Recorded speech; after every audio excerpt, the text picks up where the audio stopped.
Bonjour à tous et bienvenue sur YouTrading pour ce nouveau point hebdomadaire de marché avec une semaine qui s'annonce un peu plus calme. On aura tout de même le début de la saison des résultats. On voit tout de suite ça donc sur la chaîne youtrading.fr.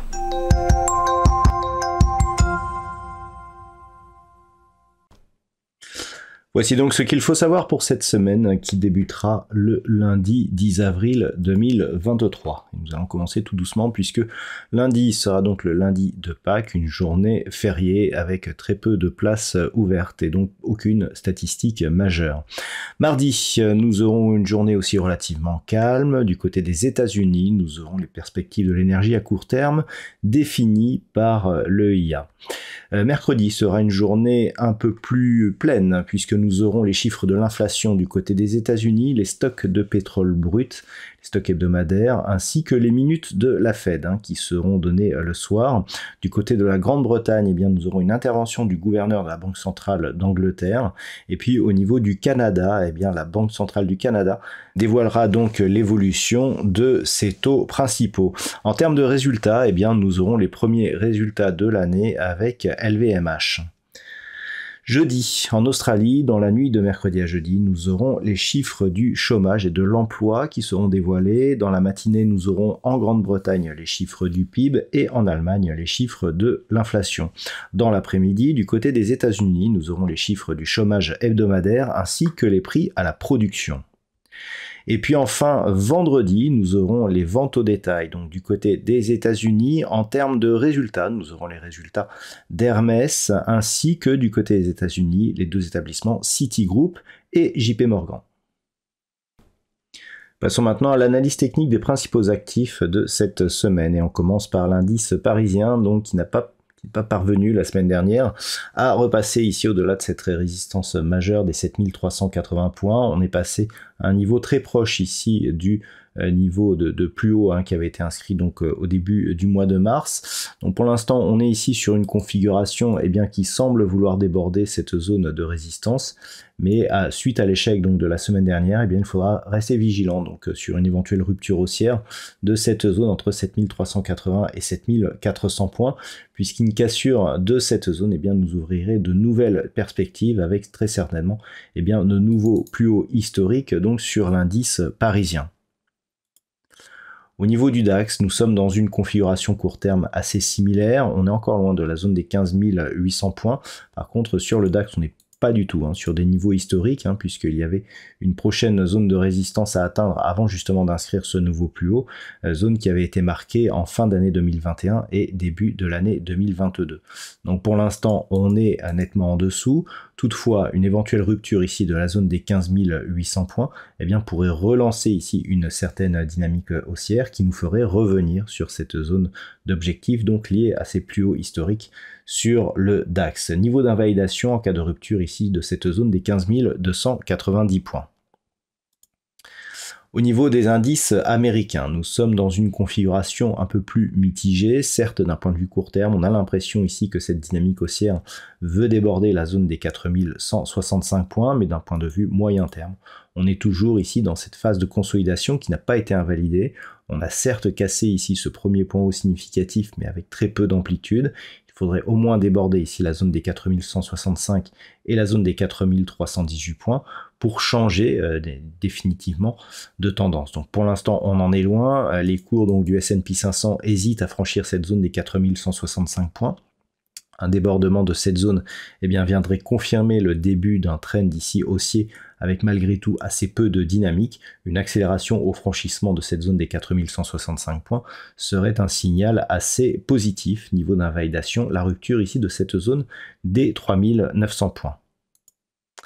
Au niveau du Nasdaq, c'est une configuration similaire avec un petit peu plus de surperformance sur le Nasdaq par rapport à son homologue élargi donc des valeurs américaines. On a débordé ici la zone des 12 900 points, zone qui semble s'interposer maintenant en tant que support. On pourrait donc continuer sur ce mouvement. On est porté ici par une dynamique court terme relativement forte.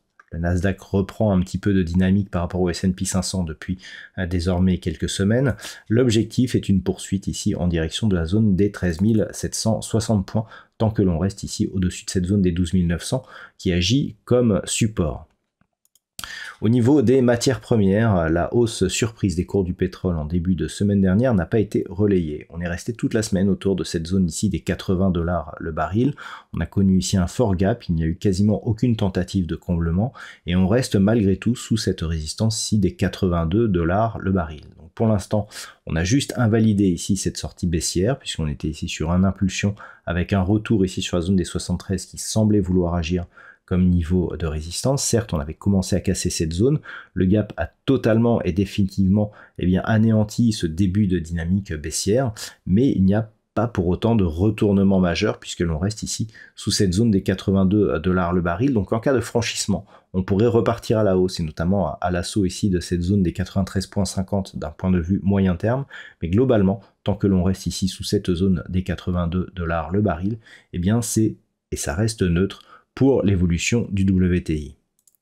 Au niveau de l'or, la rupture ici des 1960 $ l'once est en train de relancer une dynamique haussière qui avait validé cette zone en tant que résistance.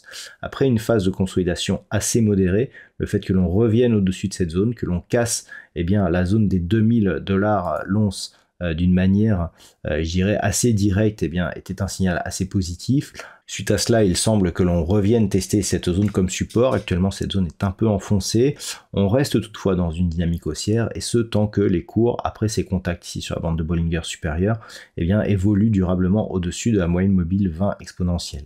Il faudrait donc une rupture des 1960 $ l'once pour inverser le sens de cette tendance court terme, mais globalement, et si les cours restent ici au-delà des 2000 $ l'once, on a un objectif de retour ici sur un niveau de résistance proche des derniers points hauts historiques du métal jaune, à savoir la zone des 2070 $ l'once.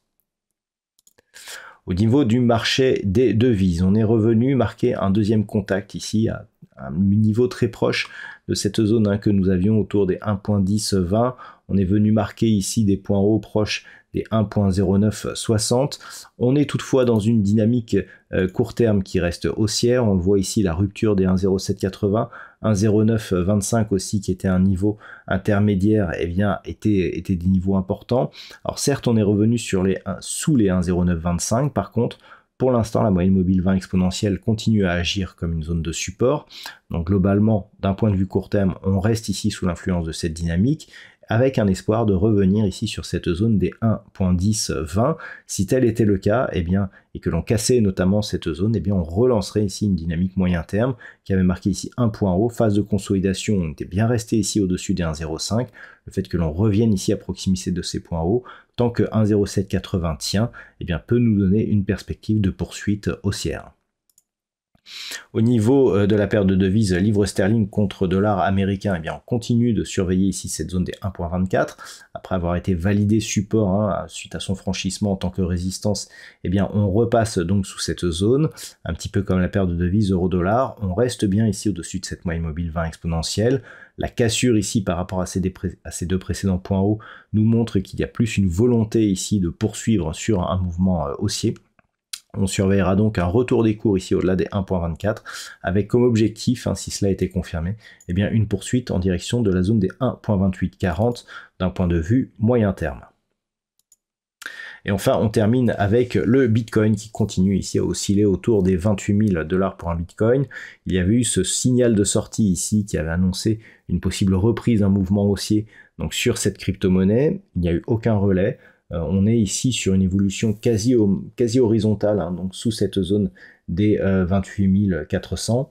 On ne parvient pas à la franchir durablement. Malgré tout, on reste toujours au-dessus de la moyenne mobile 20 exponentielle. Donc je dirais que l'essentiel est préservé. Même s'il n'y a pas de relais, on reste ici dans une dynamique haussière court terme, dont le prochain objectif en cas de franchissement serait la zone des 30 000 $ pour un Bitcoin. Et globalement, par rapport à une vue un peu plus générale, on est plutôt ici sur une phase qui cherche à se retourner.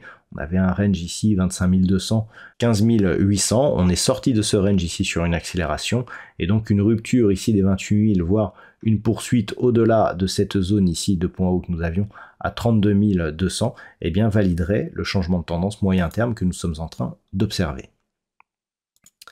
Et puis enfin sur l'Ethereum, il semblerait que la zone des 1720 $ pour un Ethereum soit définitivement franchie. On avait eu du mal, au début cette zone était résistance, ensuite au franchissement, On a eu ici cette phase de gap et puis ce retour qui avait permis une validation de cette zone comme niveau de support. Depuis, on a inscrit de nouveaux plus hauts significatifs. Donc globalement, ici sur l'Ether, nous avons une zone ici intermédiaire qui se situe sur des niveaux proches ici des 1990 $ pour un Ether. Ce sera le premier test, mais d'un point de vue moyen terme, nous avons ici un objectif de poursuite en direction des 2665 $ pour un Ethereum. Voilà donc ce que l'on peut dire pour cette semaine. Je vous souhaite donc de bons trades sur le marché. On se retrouve dès la semaine prochaine pour un nouveau point hebdomadaire, toujours sur la chaîne youtrading.fr.